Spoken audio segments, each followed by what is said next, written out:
Tudo bem, Silvio? Tudo bem. Como é que tá, Michel? Tudo certo. Obrigado mais uma vez pela tua disposição em participar aqui com a gente, tá? Desse bate-papo. É um momento que nós, no setor de turismo e eventos, todos estamos muito aflitos, né? Obviamente, pela situação que a gente vive, mas também é uma ótima oportunidade da gente refletir, né, sobre o nosso estado e pensar um pouquinho sobre o futuro das ações que a gente tem desenvolvido, né? Tá me ouvindo bem aí? Tô te ouvindo bem. Eu não sei Maravilha. como é que param essas interrupções das mensagens que estão entrando aqui, mas eu tô te ouvindo bem. Vamos lá, tranquilo.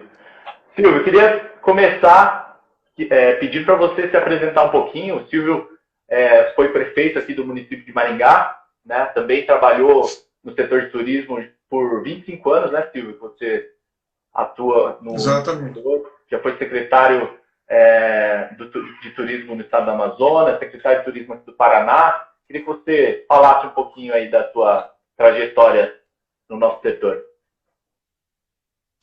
Bem, na realidade, a minha formação, eu sou engenheiro ambiental, engenheiro civil, com especialização na área ambiental e sanitária, e fui trabalhar no Amazonas assim que me formei. Eu formei em 78 e em 79 eu fui trabalhar no Amazonas, na área de meio ambiente.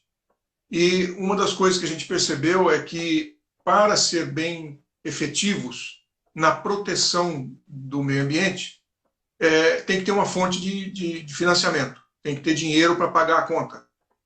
E o turismo poderia ser uma alternativa, uma forma de financiar a proteção e a preservação do patrimônio natural da Amazônia, porque tem pessoas que pagariam para ver aquilo.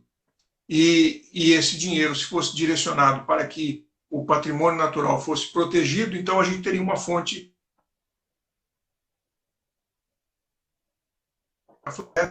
e comprovar para as pessoas que a floresta de pé e os animais vivos valiam mais do que a floresta, a madeira e a pele do animal. Foi assim que eu entrei no turismo, por esse caminho, por esse viés. E lá na década de 70, final da década de 70, quando foi pela primeira vez usado o termo ecoturismo no mundo, eu fiz parte do grupo num evento na Espanha, em Málaga, que estava discutindo a criação de um turismo focado no meio ambiente, na ecologia. Então, eu vim lá dos primórdios do conceito de ecoturismo e, durante muitos anos, trabalhei no setor público, no órgão de turismo do Amazonas, fui presidente da empresa de turismo do Amazonas, fui secretário de turismo de lá, depois fui para Brasília, trabalhei no Ministério de Indústria, Comércio e Turismo na época, no período em que o grupo interministerial desenvolveu a Política Nacional de Ecoturismo, e eu fiz parte desse grupo. Depois fui convidado para vir ao Paraná, pelo governador Jaime Lerner, para ser secretário de Turismo aqui no Paraná. E depois fiquei pelo Paraná e já não retornei mais. Então, durante esse período, eu trabalhei no setor público de turismo no Amazonas, no Paraná e no órgão nacional em Brasília, mas atuei muitos anos no setor privado.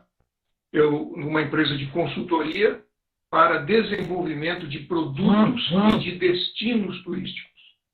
E fiz isso em 26 dos 27 estados do Brasil. Fui consultor do Sebrae Nacional no programa Sebrae de Turismo e desenvolvi produtos para muitas empresas no Brasil e no exterior, muitos desses produtos na Amazônia, mas desenvolvi produtos também em outros lugares do país e em outros lugares do mundo. Então, a minha experiência foi nesse sentido. Fui operador de turismo receptivo durante um tempo e organizador de eventos também. Então, só não mexi com hotelaria dentro do nosso segmento, mas acabei aprendendo bastante e, por isso, o turismo ocupou a maior parte da minha vida profissional. Legal. A gente fala muito da reação em cadeia dentro do nosso setor, né?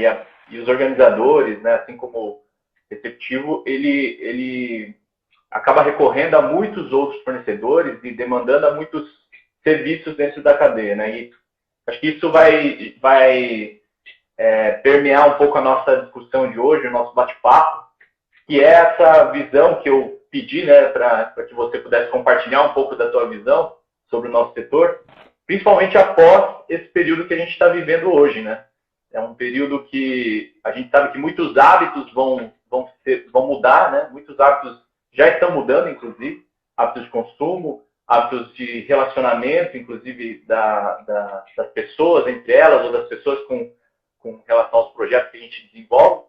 E tem se falado muito nos últimos anos sobre experiência, né? Então, acho que tudo isso gira em torno disso que a gente discutiu, né? E aí eu queria que você compartilhasse um pouco com a gente. A gente tem visto muitos casos aí de fornecedores, de empresas de estrutura que estão se adaptando, estão ajudando o setor da saúde, né, com infraestrutura, mas isso são ações muito, muito imediatas, né? Mas qual visão que a gente pode enxergar aí após esse período que a gente tem vivenciado? Bem, eu trabalhei na minha área de consultoria, eu montei alguns convention bureau pelo Brasil afora, principalmente em cidades importantes como Recife, Florianópolis, Manaus. A gente montou o convention bureau em diversas cidades do Brasil, Curitiba, Foz do Iguaçu, ajudamos a montar em Maringá também. E nesse trabalho de montagem de convention bureau, a gente sempre analisa profundamente isso que você acabou de falar. Qual é o tamanho da cadeia de valor que está envolvido no setor de eventos? E para ilustrar isso, e inclusive no sentido de trazer para dentro do Convention Bureau empresas que em princípio não se viam relacionadas com turismo, eu usava uma fotografia de um evento. Um palco, alguém dando uma palestra, com um quadro, né, com uma tela, e um monte de gente sentada. E aí eu perguntava para as pessoas o seguinte: quais as empresas que você está vendo nessa fotografia? E dificilmente as pessoas lembravam que o camarada que estava em pé ali no cantinho, fazendo o trabalho de mestre de cerimônia, ele é um empreendedor individual. Ele é uma empresa. O negócio dele é esse. O arranjo de flor que estava em cima da mesa é uma empresa que forneceu para um evento. E se não fosse o evento, ela não tinha feito aquele arranjo, e normalmente é um arranjo enorme, né? E tantos outros que estavam lá. E as pessoas que estavam vendo a palestra e acompanhando no programa, ali tem uma gráfica que produziu os crachás, que fez os programas, que preparou todo o material, as pastas do evento. Projetando ali é uma empresa de audiovisual que está fornecendo o serviço.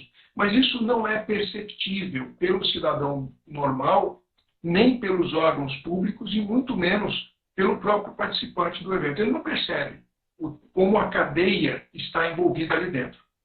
Bem, é evidente que nós estamos vivendo uma crise sem precedente. A humanidade nunca passou por isso. Nós nunca tivemos uma crise que parasse o mundo inteirinho, todos os lugares do mundo, que fechasse todas as escolas do mundo. Nós nunca vivemos isso. Então, é um aprendizado, é uma coisa nova. Mas o importante para qualquer setor, mas em particular para o setor de viagens e turismo, nesse processo, é que a Covid-19 é um acelerador de futuro. É um processo de aceleração de coisas que a gente já sabia que iam acontecer, mas que iam acontecer dentro de um prazo, dentro de um tempo. Todos nós sabíamos que os eventos já estavam se tornando cada vez mais virtuais, os webinars, os eventos envolvendo pessoas do mundo inteiro, muitos deles presenciais, mas com um nível de participação virtual muitas vezes maior do que as pessoas que estavam ali no auditório.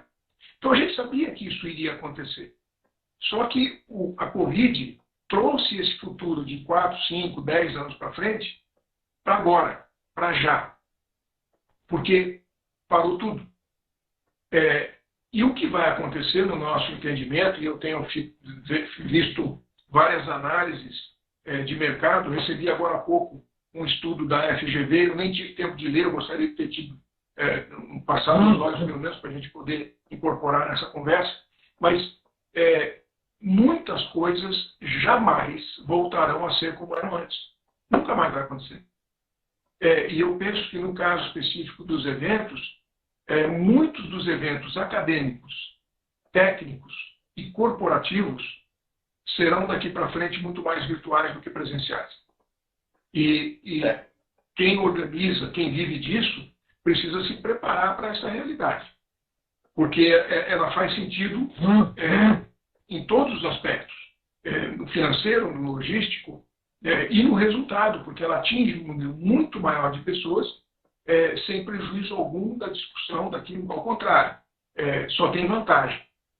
Então, eu imagino que alguns segmentos e empresas que são fornecedoras, ou que são organizadoras desse tipo de evento, precisarão se reinventar e terão que fazer isso muito rapidamente, numa velocidade muito grande, ou correm o risco de perderem o seu espaço e não poderem mais atuar no mercado. Não acredito que a gente vai ver o desaparecimento dos eventos presenciais, em absoluto, mas os presenciais serão eventos diferentes. Eles terão um outro tipo de valor agregado, terão um outro nível de participação e estarão sempre, a meu ver, associados à transmissão virtual de conteúdo. Então, de fato um mundo novo que está sendo acelerado agora e que vai impactar o setor de eventos, mas com uma possibilidade de migração maior do que muitos dos fornecedores da cadeia. A hotelaria não consegue migrar, como o setor de organização de eventos migraria para o virtual. A hotelaria não vai conseguir fazer isso, porque o quarto dela está num determinado lugar e ela não tem como transferi-lo para outro lugar e muito menos não tem como virtualizar isso. O setor de alimentos e bebidas, a mesma coisa. O setor de transporte aéreo ou transporte rodoviário, que movimenta os participantes dos eventos, também não consegue fazer essa transição, esse processo de virtualização. Então, alguns dos componentes muito relevantes do segmento não vão conseguir fazer a transição total e, portanto, terão um prejuízo, terão uma perda, que pode ser maior ou menor, tem vários estudos sendo feitos sobre isso, mas esse processo vai impactar profundamente alguns dos segmentos mais importantes e mais estruturantes do setor de eventos. E esses segmentos vão encontrar outros caminhos, mas é evidente que tem muitos hotéis que foram construídos com esse foco. Eles foram montados em cima de uma estrutura para fazer eventos presenciais e que eram, em grande parte, eventos técnicos, ou acadêmicos, ou corporativos. E eles vão ter que buscar um outro caminho dentro do mercado, porque a fatia não será a mesma. Da mesma forma, a gente tem que avaliar que o setor no qual nós atuamos, essa cadeia produtiva toda, vai sofrer um impacto que nós não conseguimos mensurar. Nessa altura do campeonato, não tem ninguém que possa profetizar ou pegar uma bola de cristal e dizer, olha, volta tudo ao normal no mês tal, do ano tal. Nós não sabemos o que vai acontecer. Mas o que a gente pode fazer, e esses estudos que estão sendo elaborados já apontam alguns caminhos, é como o comportamento humano deverá ser impactado por essa crise sanitária que a gente está vivendo. E aí, alguns se antecipam a esse processo. No caso da hotelaria, por exemplo, a Rede Accor fez um movimento no tabuleiro muito importante. Semana passada, ela fez um acordo com a organização Veritas, que faz pesquisa, e construiu um modelo de certificação para protocolos de higiene e limpeza para hotéis. Ou seja, se as pessoas vão ter dúvida e a confiança vai ser um componente extremamente importante na sua relação com fornecedores no futuro, ela poder entrar num hotel e saber que aquele hotel segue protocolos de limpeza adaptados para a realidade e para os riscos de uma pandemia como essa, fazem com que esse hotel esteja num momento, numa situação diferenciada de mercado. Então, a Accor se adiantou nisso, construiu esse modelo de certificação para si, em primeiro lugar, mas disponibilizando para qualquer estabelecimento, ou outras redes, ou estabelecimentos independentes. Por que isso? Porque a solidariedade é outro componente do Covid. O Covid mexeu com o mundo inteiro e fez com que muita gente se associasse para ajudar. Nós estamos vendo aí um movimento de bancos no Brasil se juntando para doar valores muito expressivos com o propósito de ajudar. Quer dizer, o banco está abrindo mão do seu principal ativo, que é dinheiro, e vários bancos concorrentes se unindo para poder fazer isso com um impacto ainda maior.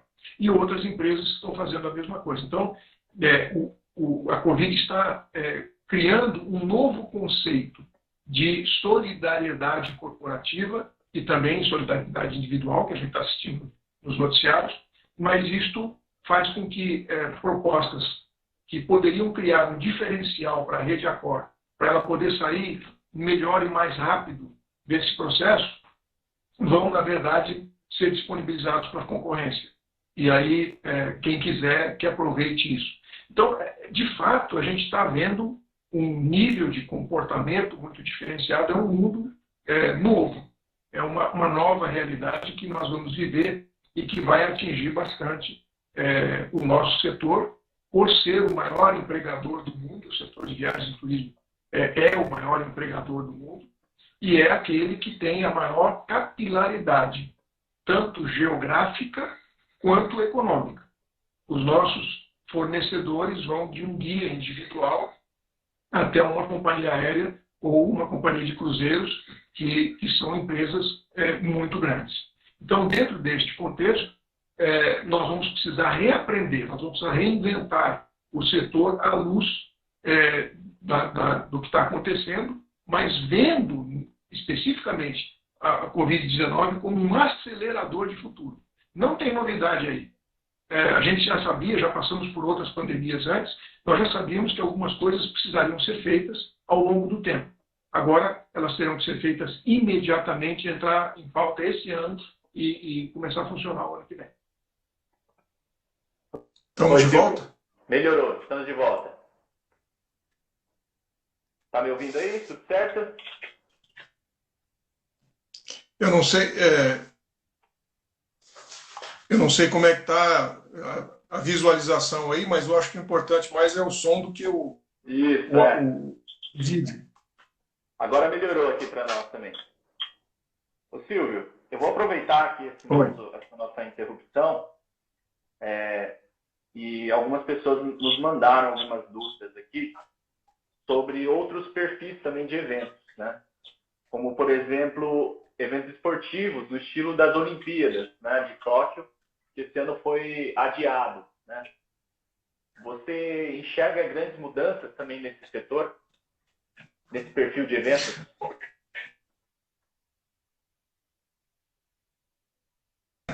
Também como efetivamente virtualizado, porque os atletas, pelo menos, precisarão estar juntos, não tem outro jeito. A audiência pode até não estar, mas os atletas precisarão estar. E, na realidade, as Olimpíadas, a Copa do Mundo e uma série de outros eventos desse padrão são eventos muito mais virtuais do que presenciais. O público que assiste ao vivo, mas à distância, é várias vezes maior do que o público que está lá naquele momento assistindo. Então, eu penso que o impacto desses eventos ele não muda muito em termos de audiência. O que vai acontecer é que esse tipo de evento vai exigir que os atletas estejam presentes no mesmo momento, seja um jogo, seja uma competição, e tudo vai depender do nível de confiança que as pessoas tiverem nos mecanismos de proteção contra situações como essa que a gente está passando. Ela não é a primeira e certamente não será a última, mas, sem dúvida alguma, é a mais impactante que a gente experimentou até agora em termos de saúde nem tanto, mas em termos de economia, sem dúvida alguma. Já tivemos outras que mataram mais gente do que a gente está vendo agora, embora essa aqui ainda tem chance de ganhar, tem condição de se tornar recordista, mas já tivemos situações piores do que essa, mas não do ponto de vista econômico. Então, nós vamos ter que aprender a lidar com esta moeda, olhando os dois lados, o lado da saúde, a preservação da vida de quem está participando efetivamente, e o lado econômico, como que este evento produz um impacto econômico comparável àquilo que se esperava. Eu imagino que esse é um dos temas que a gente talvez não veja mais voltar ao que era antes. Até porque, como muita gente que está nos assistindo agora, obviamente é do setor, eu não sei quantos de vocês conhecem um site, o site é www.trvl,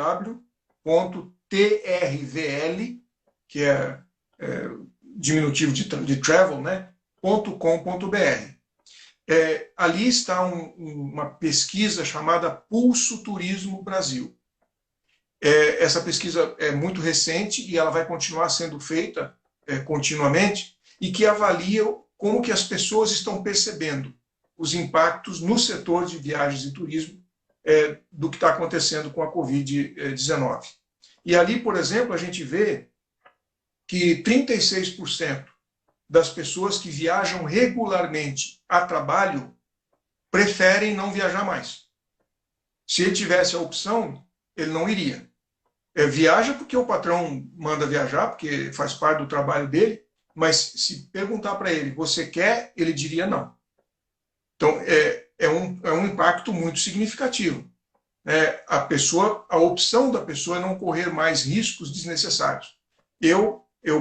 Hoje a gente tem quase convicção de que eu peguei o Covid-19, o vírus, no aeroporto de São Paulo.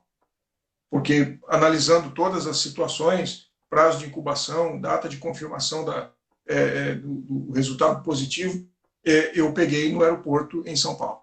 Inclusive, não tinha quase ninguém. Hein? Inclusive, me mandaram uma pergunta aqui exatamente sobre essa situação, né? Inclusive te pedindo o relato aí, né, de como foi esse fato. Então, isto é um risco que as pessoas estão sujeitas. Eu estava no aeroporto esperando o voo, mas provavelmente foi lá, porque eu analisando a situação, não teria outro lugar com tanto risco. Por isso, uma fatia importante de pessoas que fazem parte do business travel, que é as viagens de negócios, prefeririam não viajar. Gostaria de fazer o seu trabalho sem precisar viajar. Por outro lado, 51% das pessoas entendem que a sua decisão de continuar escolhendo ou usando fornecedores do nosso setor vai depender de como essas empresas se comportarão agora, no momento da Covid-19. Então, se você vê uma empresa que vai cancelar voos ou cancelar reservas e não vai reembolsar as pessoas, o comprador de serviço vai dizer, bom, essa aqui eu não trabalho mais. Porque o comportamento dela não foi compatível com o que eu esperaria num momento como esse. Embora seja compreensível que a empresa não tenha como reembolsar integralmente, mas esse é um comportamento que vai ser um balizador. Um outro comportamento balizador é como as empresas vão lidar com seus funcionários. Demite todo mundo, segura, quanto tempo segura, de que forma atua com eles. Que tipo de precaução e prevenção a empresa vai adotar para a sua força de trabalho e também para a sua clientela. Então, o mundo vai analisar e vai avaliar comportamentos decorrentes dessa crise, e isto vai redirecionar, a meu ver, quem fica e quem sai do mercado. Muita gente vai sair. Não há dúvida que muita gente fechou a porta agora, mas não vai ter espaço para reabrir. Então, é importante a gente analisar como esse mercado vai se comportar no caso específico de eventos. quais os eventos que você consegue transferir para o virtual e em que proporção, quais os eventos que você não consegue, e os esportivos são um caso típico de que os protagonistas não tem jeito de virtualizar, embora tenha que botar um parênteses aí. A Fórmula 1 virtualizou. Né? As corridas hoje são virtuais. No mesmo dia, no mesmo horário, mesma pista, só que é virtual. Então, e isso é um aprendizado. Nós não temos as respostas, nós vamos precisar entender como que este acelerador de futuro estabelece quem fica e quem sai do mercado nesse momento aí, em decorrência do Covid-19. É inevitável aqui, viu, Silvio? Nós também temos muitas pessoas que dependem de eventos sociais que estão acompanhando aqui também o nosso bate-papo e pediram, inclusive, uma opinião também sobre esse perfil de evento. Para mim, também é um perfil de evento que ainda é muito nebuloso a reação, né? Futura de como vai ser ou como vai se comportar isso nesse período pós, né? De pós-pandemia que a gente tem vivido. Mas você chegou a ver ou pesquisar, encontrar alguns cases interessantes? Sim, tem algumas coisas importantes aí, mas está ligado com o que a gente acabou de falar. Qual é o nível de virtualização que você pode dar a esse, ou de digitalização que você pode dar aos eventos? O que a gente assistiu agora? Nunca teve um show musical com tanta gente participando como nós estamos vendo agora.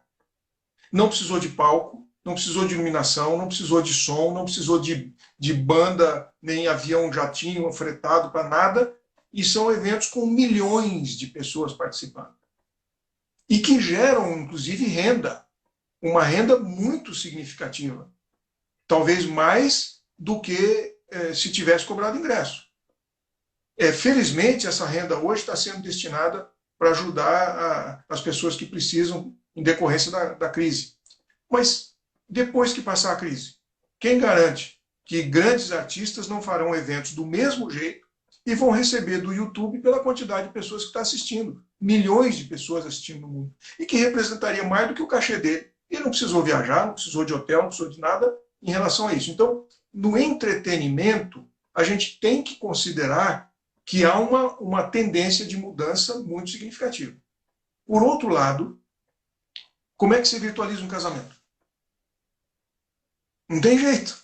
Quer dizer, os noivos vão querer os pais, os padrinhos, os amigos, os irmãos, os parentes, as pessoas queridas que fazem parte da sua vida naquele momento específico. Não tem como você obter o mesmo resultado usando o Zoom ou o Instagram, não dá. Então, este tipo, empresas que atuam nesse mercado, elas precisarão reajustar agenda, cronograma, mas eu não acredito que vão ter um impacto muito grande, a não ser esse prejuízo do período de isolamento, mas eu não acredito que terão um impacto muito grande, porque esse tipo de evento, a meu ver, vai continuar como formatura também. Né? É difícil você... É um momento tão único na vida, de despedida de pessoas que ficaram anos com você ali lutando. Ninguém vai abrir mão disso. Então, eu acredito que tudo passa por esse mapeamento do setor, analisando quais são aqueles segmentos que têm maior ou menor probabilidade de entrar no mundo digital e ver como é que isso vai impactar e funcionar no seu negócio em particular. Mas é óbvio que colocar um olho no mundo virtual neste momento seria absolutamente recomendável para qualquer pessoa que atua no mercado de eventos, dentro da rede de fornecedores, porque alguns que têm uma grande parte do seu trabalho, da sua atividade, ligada a eventos que tendem a ser virtualizados, era melhor já começar a pensar em outro ramo de atividade, porque a tendência pode te matar antes que você queira. Então, eu diria que é fundamental ficar com um olho no gato e outro no queijo, né, para ver o que acontece. Eu vou só compartilhar aqui, a gente falou um pouquinho de casamentos e nós temos alguns parceiros que moram fora, né, trabalham fora, né, e uma empresa de eventos sociais de Dubai compartilhou com a gente uma ação que eles desenvolveram nesse período que foi o desenvolvimento de kits, né, para produção de mini eventos em casa. Então, tem, por exemplo, o aniversário do filho, né? Então, eles pegaram a cadeia de eventos, né, construíram mini kits para a família e comercializaram isso diretamente para as famílias poderem comemorar nas suas casas com um pouco mais de requinte, né, vamos dizer assim, com um pouco mais de luxo ali do evento. Achei uma saída muito imediata, né, que eles encontraram, obviamente, e a gente não precisa ir muito longe. Eu recebi essa semana também um convite de um amigo nosso que está comemorando aniversário essa semana, e obviamente ele também aproveitou para fazer uma boa ação, e o convite do aniversário dele era a doação de uma cesta básica. Quem comprasse a cesta básica ia receber na sua casa um petit gâteau do Gela Boca, né, aqui de Maringá, uma empresa maringaense, com um bolo pronto também para poder fazer em casa. E no dia combinado eles vão se encontrar todos online para poder ter uma aula de vinhos, né? Então, são alguns cases aí que eu achei muito interessante. A gente está acompanhando também algumas coisas, mas é muito importante a gente lembrar desse detalhe, né? O mundo digital, a tecnologia, ela está facilitando para que os caminhos comecem a se ajeitar, né? E são hábitos que vão, de fato, mudar a forma das pessoas entenderem as coisas. E aí eu acho que um ponto importante do que você comentou aqui na nossa discussão, e que eu acho que é muito válido até para nós aqui em Maringá, que são as viagens, o turismo de negócios, né? Que é um dos principais segmentos que a gente recebe aqui em Maringá, né? Então, o turista que vem para Maringá, ele tem esse perfil. E, inclusive, nos perguntaram aqui sobre esse protocolo. Aqui. A Batas, não consigo ler o nome dela completo aqui, mas ela, inclusive, perguntou onde se encontram esses protocolos de limpeza que você comentou dos hotéis. Olha, eu podia até pegar, eu não estou com ele aqui agora, está no celular, mas se eu tentar pegar, eu vou cair. Então, mas se você entrar no Google e colocar Accor Veritas protocolo de limpeza, eu tenho certeza que vai aparecer bastante coisa sobre esse protocolo que foi lançado agora.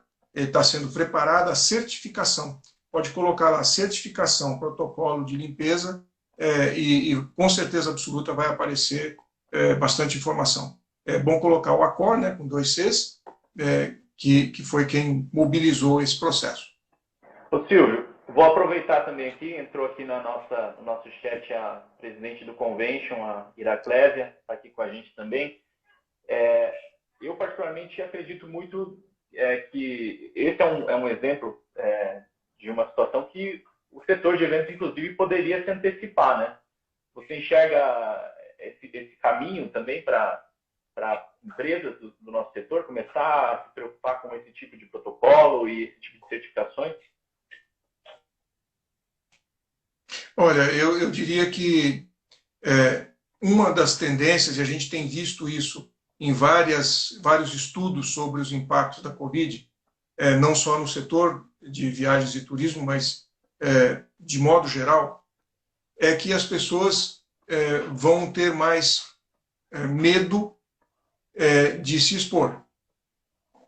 E isso vai exigir uma relação de maior confiança entre os envolvidos no processo.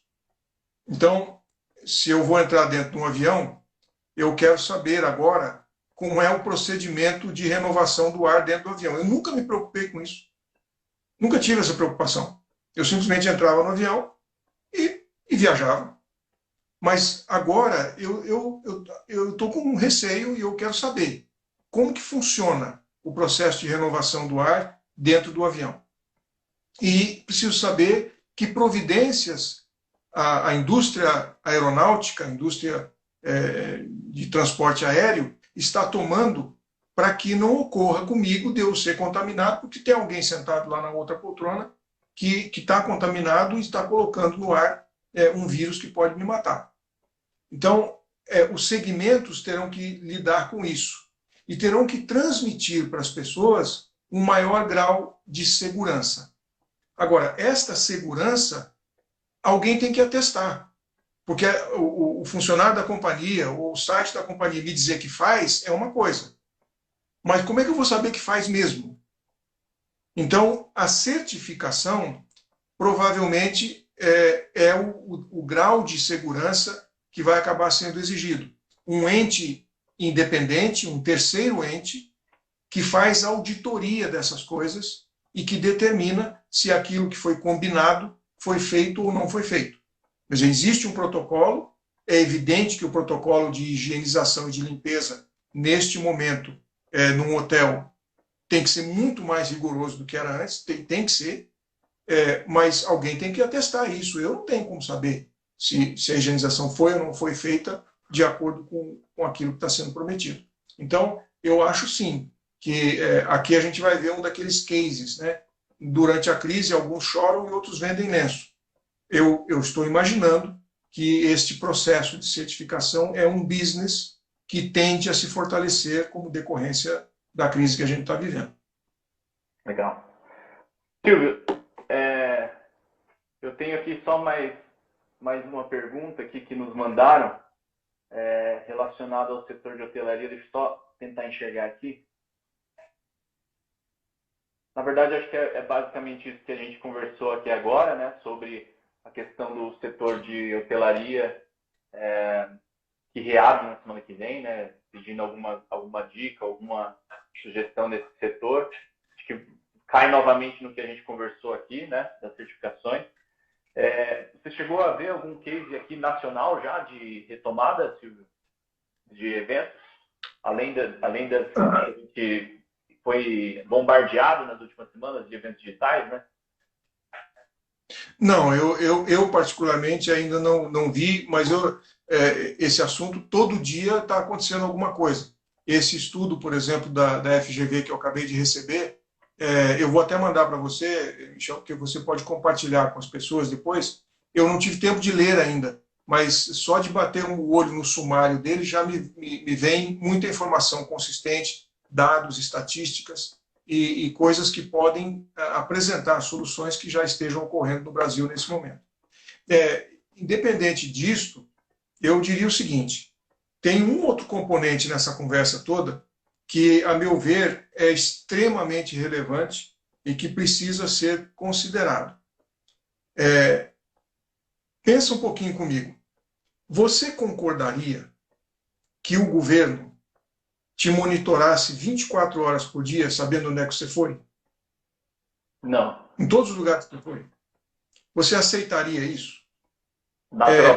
Mais do que isso, você aceitaria que o governo, além de te monitorar nos lugares onde você foi, monitorasse os seus dados corporais, a sua respiração, sua temperatura, seus batimentos cardíacos? Imagina, em determinadas situações, o que se pode inferir disso, né? Se você está dentro de um motel e eles estão monitorando seus batimentos cardíacos, você imagina o nível de quebra de intimidade, de invasão na sua vida que isso representa. Pois é, só que a Prefeitura de São Paulo e o governo de São Paulo estão monitorando todo mundo hoje. Já estão monitorando onde cada pessoa vai. Ou seja, o mecanismo existe, é um aplicativo que eles criaram rapidamente e já está implementado. Então, muita coisa vai mudar e a gente vai precisar aprender a conviver com isso. Nós vamos precisar regulamentar esse nível de monitoramento da vida da gente, porque é de fato uma mudança muito radical na maneira como a gente se relaciona com quem tem acesso a essa informação, com quem consegue, pela sua autoridade, obter acesso a essa informação. A gente já sabia que o Google fazia isso.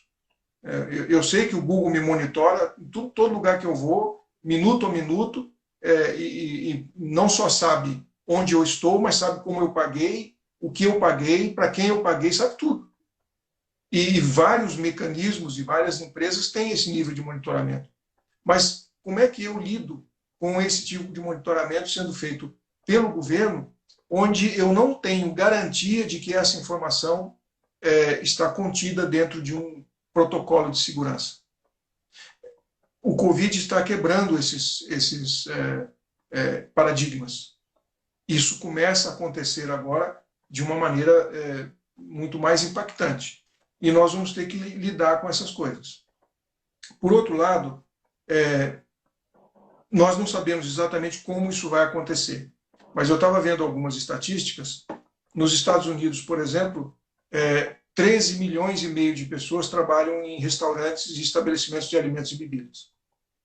Isso é 8% da força de trabalho ativa dos Estados Unidos inteiro.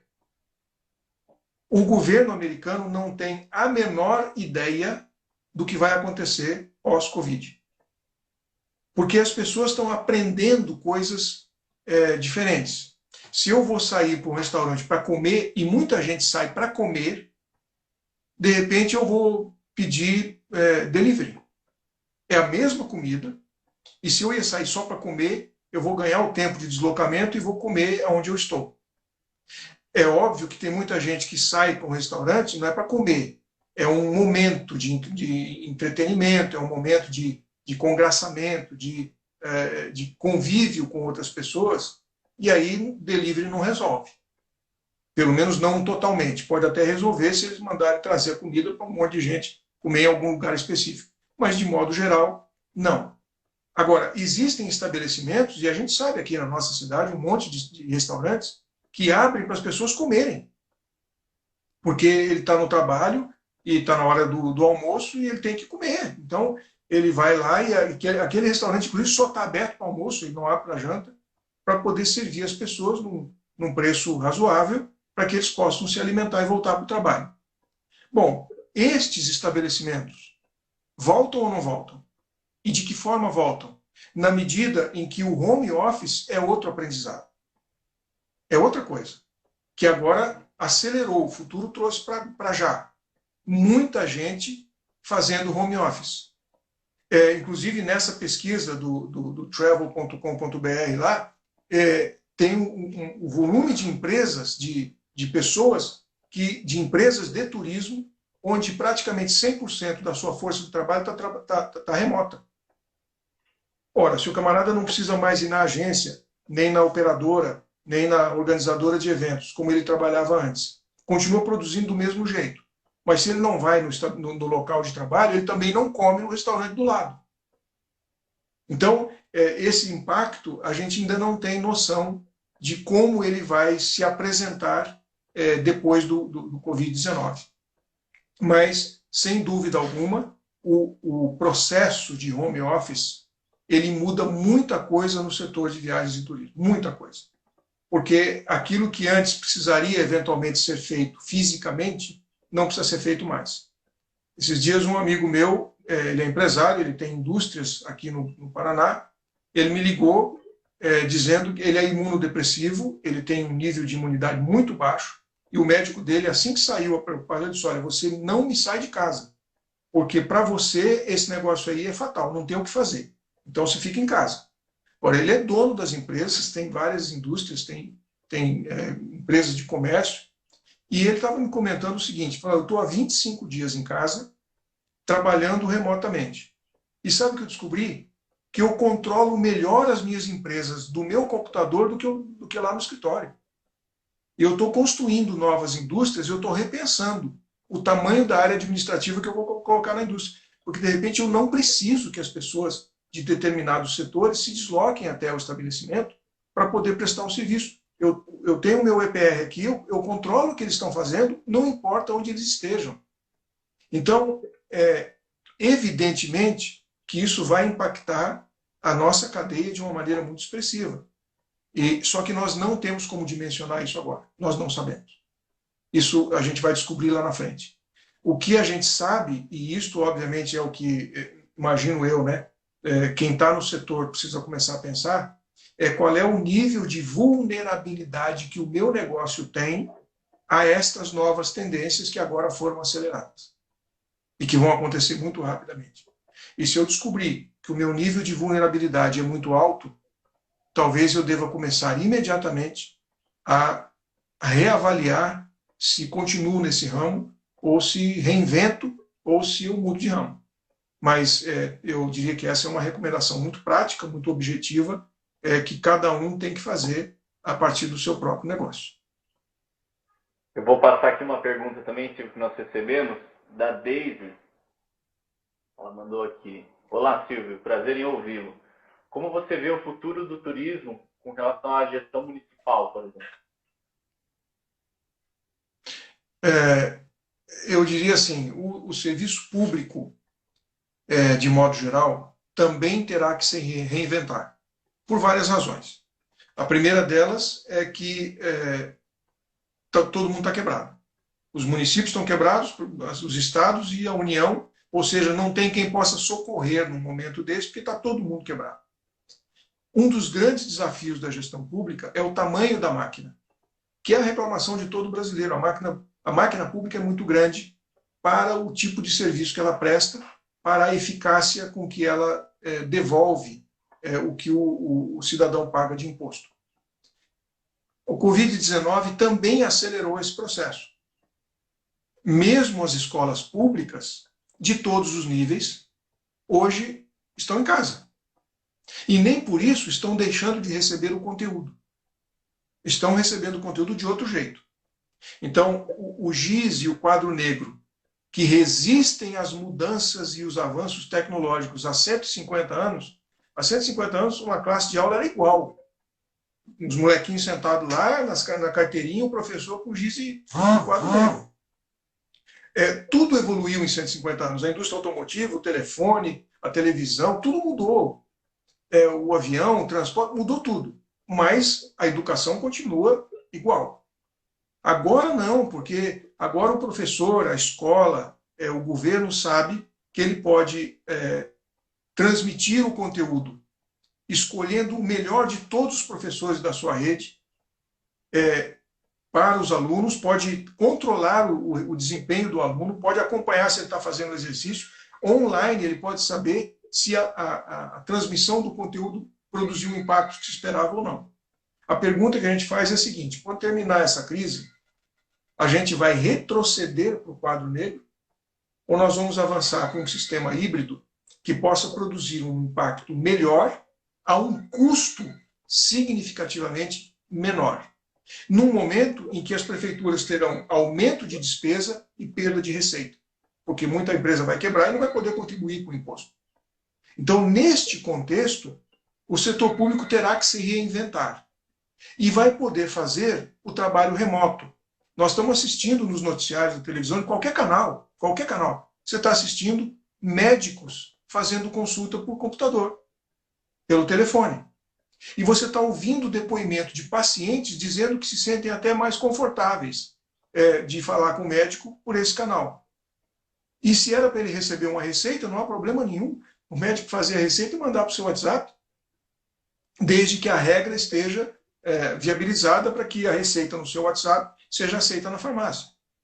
Mas esse é um mundo que a gente sabia que iria acontecer, mas que agora foi antecipado. Então, na educação, na saúde, na análise e aprovação de projetos e na análise e aprovação de processos jurídicos. Você está com uma demanda com um órgão público, por que o procurador tem que ir lá na prefeitura trabalhar? Por que ele não trabalha de casa, se o processo é todo digitalizado? E ele consegue dar velocidade e efetividade naquilo que você faz. Então, isso tudo vai mudar. E eu penso que a gestão pública, municipal, estadual, do turismo, não vai conseguir ficar imune a essa transformação. Vão acontecer coisas, vão haver mudanças. Nós não temos, nesse momento, talvez, como antecipar exatamente o que vai acontecer, mas vai acontecer. Então, a gente precisa estar preparado e precisa aproveitar isso. A sociedade precisa cobrar, precisa exigir isso. Agora que ela já experimentou e que sabe que funciona, não deixa voltar para o que era antes. Não deixa retroceder para o passado. Vamos daqui para o futuro, vamos para frente. Vamos aproveitar a carona, montar aí no carrinho da Covid e acelerar o futuro. Essa é a minha opinião. Legal, Silvio. Só para a gente encerrar, eu anotei aqui só mais uma pergunta aqui, relacionada aos eventos, né, presenciais. Até cheguei a comentar com você um pouco antes que alguns especialistas falam que os eventos presenciais eles vão ganhar mais valor agregado, né, até talvez uma tendência seja a diminuição, como a gente comentou, talvez do número de pessoas aglomeradas, né, e tudo mais. E os eventos digitais, eles começam a se tornar eventos com uma massa maior, né, como a gente tem visto, por exemplo, shows online, que reúnem muito mais público do que um show presencial, né? Você acha que essa valorização vai acontecer nesse perfil de eventos? Nesse perfil de eventos? Olha, eu diria assim, né, aí eu estou fazendo uma leitura muito pessoal, de bagagem profissional e de análise de futuro, que é o que eu faço hoje na minha vida profissional, quando fazemos planejamento de cidades para 20 anos na frente. Então, a gente é obrigado a analisar essas coisas. Eu diria o seguinte, não sei se o evento presencial, entre aspas, e ponto, é o evento que vai conseguir sobreviver e ter essa agregação de valor.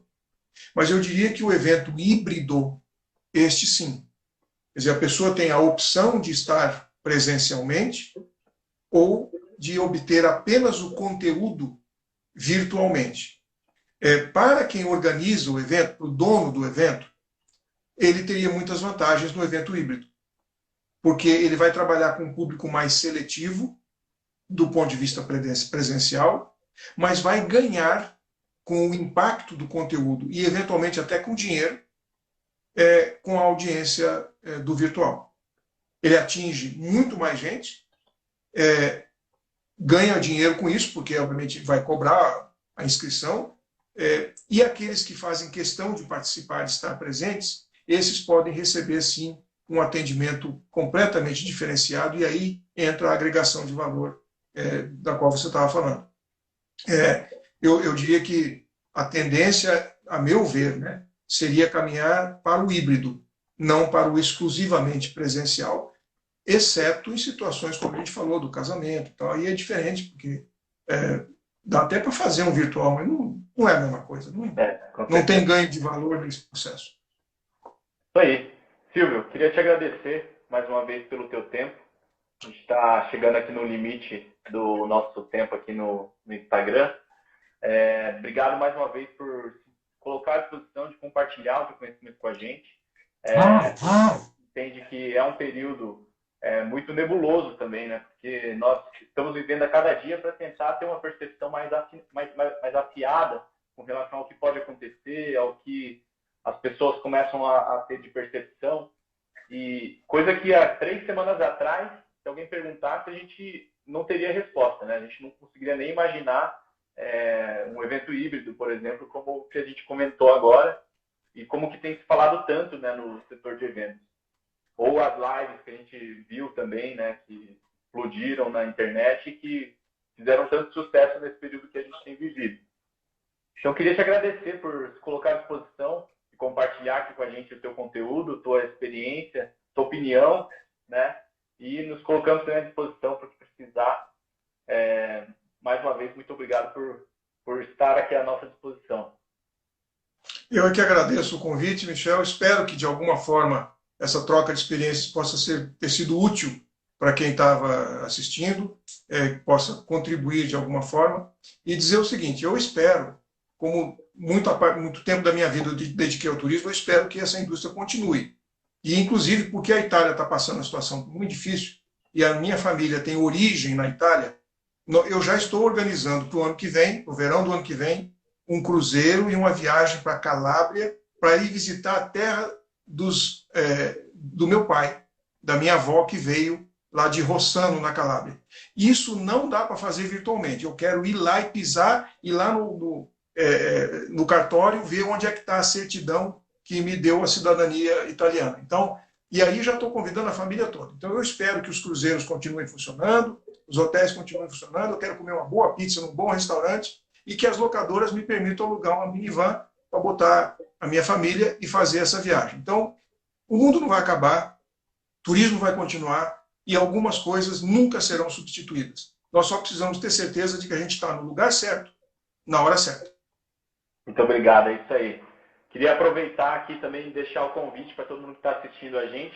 Nessa sexta-feira, às 15 horas, nós também vamos bater um bate-papo com a Jaqueline Gomes, que é credenciada da Disney.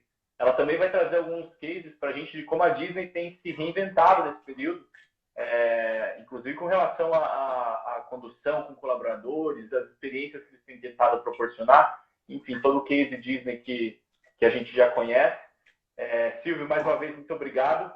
Eu espero que todos possam assistir. Quem não assistiu aqui o ao vivo, nós vamos deixar à disposição também essa live, vai ficar aqui nos nossos stories por mais 24 horas, e a gente ainda vai tentar registrar ela de alguma outra forma para quem quiser absorver esse conteúdo. E obrigado a todos que acompanharam a gente até agora. Silvio, brigadão, viu? Até mais. Tchau, tchau.